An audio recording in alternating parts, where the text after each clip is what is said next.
राजमा असा हा अर्धा तास आपण भिजत घालायचा आहे.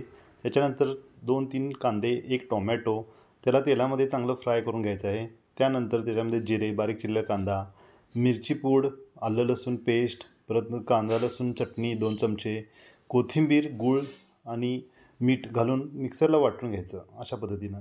आणि एका पातेल्यामध्ये मी तेल घेतो आणि तेलामध्ये फोडणीसाठी जिरे, चिंच आणि तो आपण वाटलेला जो मसाला होता तो सगळा आपण याच्यात घालायचा आहे.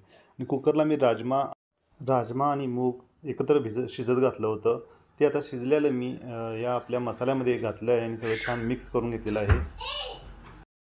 आता छान असं एकत्र करून घ्यायचं आहे आणि आपला मस्त असं मसालेदार मूग आणि राजमा एकत्र शिजून द्यायचं घातल्यावर अशी छान अशी दाटसर अशी राजमा मसाला तयार झालेला आहे.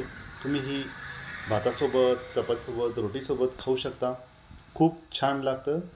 नक्की ट्राय करा आणि माझ्या चॅनलला लाईक, शेअर आणि सबस्क्राईब करा आणि फॉलो देखील करा. थँक्यू.